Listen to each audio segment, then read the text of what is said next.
Welcome to Narrowboat with James Bill. Hope you're well, thanks for joining me. We're moving the boats today. We're going from Boxmoor up to Berkhamsted. We've got to move the cars, so we've got to do that juggle because I've got the kids on board with me today, so I don't have to walk back from Berkhamsted to Boxmoor. So, because the little girls are being dropped off this evening, and I'll drop the twins back in Boxmoor after the cruise. So we've got to move the cars, and then I've got to come back and prep the boat. But one thing I can do now is prepare the pram hood for the cruise. So I've done a few bits and pieces to the pram hood over the last few weeks. It's kind of a little bit better tidied up. But last time I've been cruising, visibility is not great. Obviously there's not much in terms of passing boats, but it is good to be able to see. And when it's not hammering down with rain, I can do this, and it turns it into a bit of like a proper bimney, which is really nice. So I'll roll this up.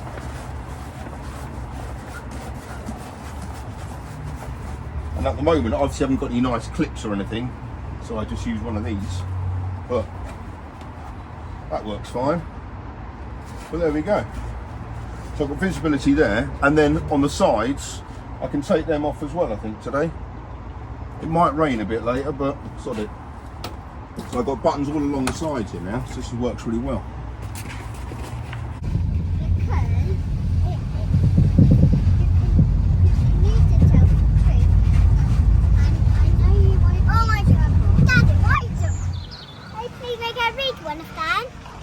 Well, no, because we haven't got time to get a library book out just yet. We are waiting for Rob. Here he is.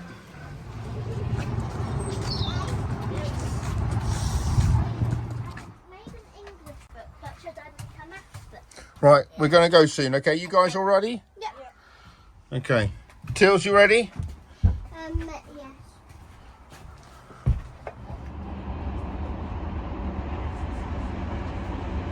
Okay, part of my new pre-cruise ritual is to make sure my walkie-talkie is charged and on the right channel, and I've also got to attach this to my phone case.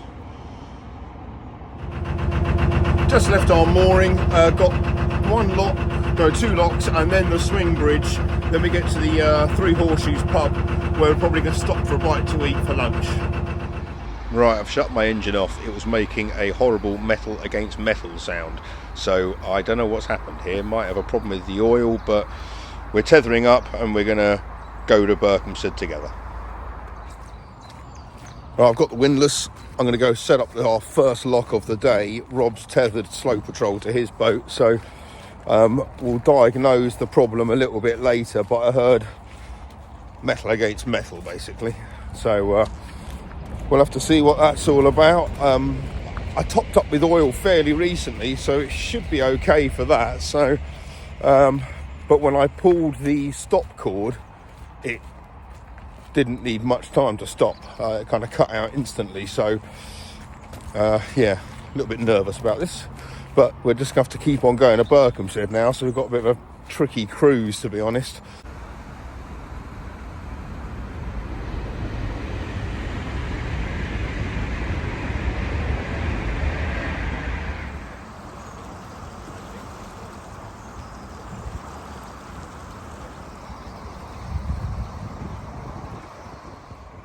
Right, we've just done lock 61, which is Winkwell bottom lock. There's all the heavy lifting stuff at Hemel Marina.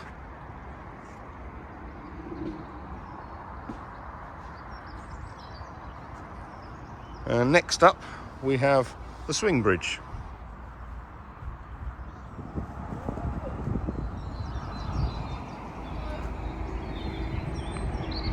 Right, we've just done Winkwell middle lock, and the top lock is just around the corner there.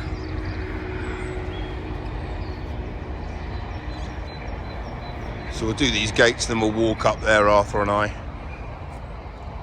and get the lock set for Rob and Sloe Patrol.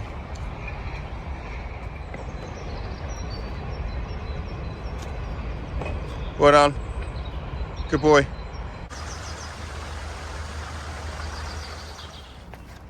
It's been a fairly swift cruise. We've just done lock 56. That's our last lock of the day. and this is the pound that we're going to moor in, but we're going to moor probably somewhere in the middle of it, possibly by Greg's and the Sloe Petrol station. That'll be the plan, and then I can work out what's going on my engine. As we made such good timing, we arrived in Berkhamsted way ahead of schedule because I was doing all the locks and Rob was driving the boats. We have stopped to fill up both boats with water.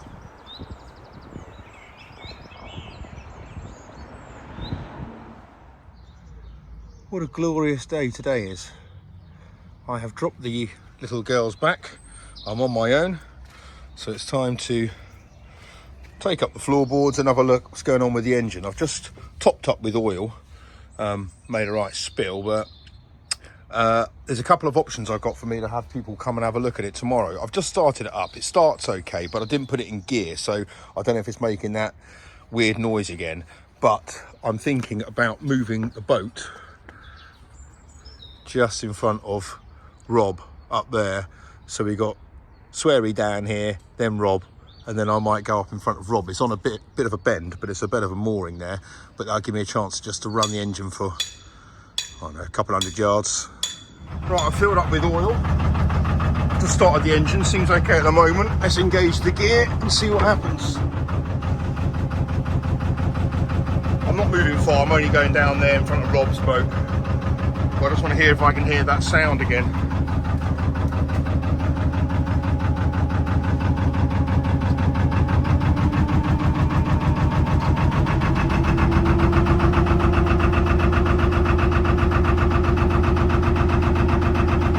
Seems okay at the moment.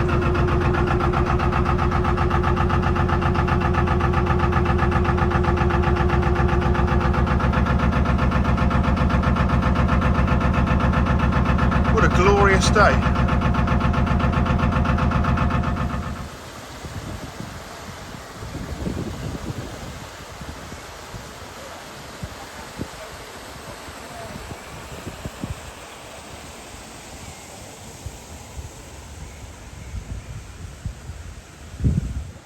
I have lucked out. A couple of boats behind me is my mate Dan, and he has got the renowned narrowboat engineer Keith Duffy coming out to see him tomorrow. Made contact with Keith and he said he'll come over and have a look at my boat. That's the way to do it. Another al fresco meal, bright and early, and here's Keith. Right, okay, so the engine has been looked at by Keith, who is going to come back and do a full service at the beginning of May before the boat sets sail for Crick. But he's basically said the engine oil needs to be changed, the gearbox oil looks okay, but that probably should be changed as well because there are different types of oils. He's going to look at the stern gland, but he said to drain the engine of oil, I need to basically unscrew a bolt on underneath the engine on that side. It's quite tricky to get to, but then we'll drain it and refill it. But he said, he's given me this stuff. He said, I've got to run that for a while. So I've got to kind of put half of this in. This is really thick, gloopy stuff. Put half of that in, and that will help clean up some of the, any kind of metal fragments and stuff like that inside the engine. And then get it really hot for when he comes back and services it, and then we'll drain the engine from there. So that's the plan. So that was very good to see him. He serviced Dan's boat. Obviously, you know, Keith is, highly regarded engineer, so and this is what he does. He comes out, services your engine, teaches you how to do it so you can do it yourself. So that'll be excellent.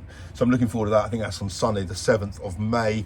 By then we'll be up in the Crystal Palace. But yeah, it's okay. He was impressed with the gear linkage, narrowboat hands, if you still watch. So I've got a couple of jobs to do on the boat today. So one thing I need to do is repair my LED strip lights around the rails here. This side here works. I did it in two ways, and it was a real palaver because the cable comes up through here, and then I had to drill a hole in the bottom of there through the gunnel, come up through there to hide all the cables, and it's gone on there. So this one here works fine. On that one there, the Sikaflex, I think, has burnt through the bottom of the LED strip, and it's knackered it. So I'm going to keep the rest of the LED strip in place, but the bit there with the Sikaflex was on it is broken. So I'm going to fix that now, which means I'm going to have to keep the strip in place, take off the sheathing of it, cut it, and then solder on 2 new connections out here, which is not going to be particularly easy, but I'm going to give that a go. And then I've also see if I can do a little bit more on the pram hood, and then I've got a special treat in store for when darkness falls later.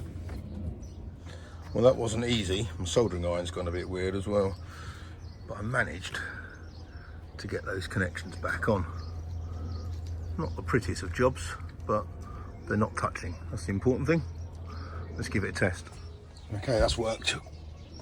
They're back in, lit up.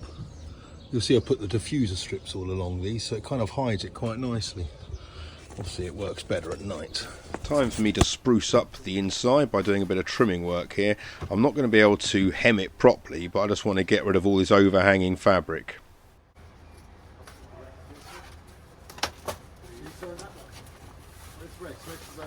Yeah. Right. That's looking a lot nicer. Yeah, he's he's catch-all. Are they Oh. twice? I don't know. Pretty happy with this Dodger now. I have secured it in place with a couple of buttons on the outside. These buttons here connect it to the top part, but now it's kind of quite nicely fitted around. And again, buttons down there. I've still got the remnants of them, but oh well.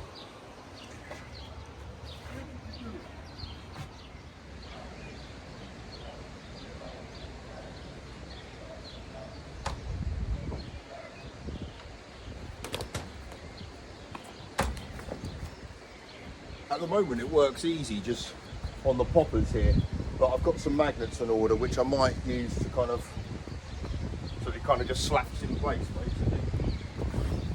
Because these poppers are held in pretty securely, but I think over time they might loosen.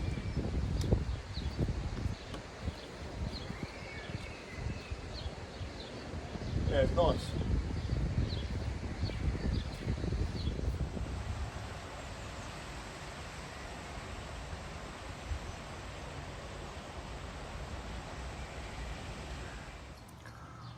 Well, it's been a fair old busy time with the half terminal, and I've got the girls, so today's done. I've got the girls tomorrow and Tuesday and a bit on Wednesday doing the school run. And then look, Thursday, Project 57. Oh, excellent. Rob's like a barbecue.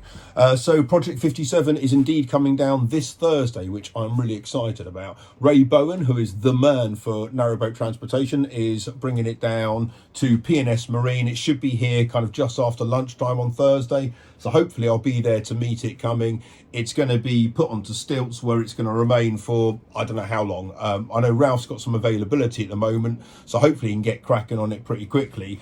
I'll obviously assess what needs to be done on the inside, but that's the place to get a skip and do all the dirty work. So kind of get rid of the bits we don't want, and get the engine bay sorted and the engine all working, and as I said, clean bill of health, put on the cut, and then we can start fitting out from here. But I'm really excited about that, because having Rob here to do it with and bounce ideas off, and obviously I've learned a lot from doing this one. So yeah, that's going to be quite exciting.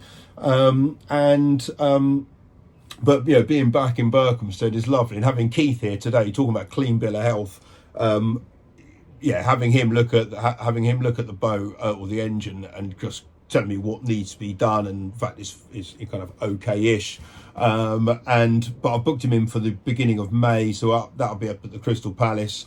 But he's in his 80s, that guy. He is like, he knows everything there is to know about narrowboat engines. So he's an old aircraft engineer, so that lot don't cut corners.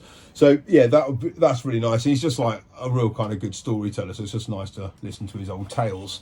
So but it'll be good to get the boat properly serviced before Crick, because we're leaving on the 20th of May to do that journey up there. We're not going to hightail it. It will take kind of 5 days to get there, but that'll be kind of something to discuss in a later video. But For the moment, yes, it's lovely being back in Berkhamsted. A couple of people have already commented on my bow lights, so I'll show you them when nightfall falls a little bit. But yeah, this is the time to be in Berko in the springtime with the pubs and everything. It's really quite vibrant. So this is lovely. We're enjoying it once again. So hope you guys are well. Until next time, take care. Bye-bye.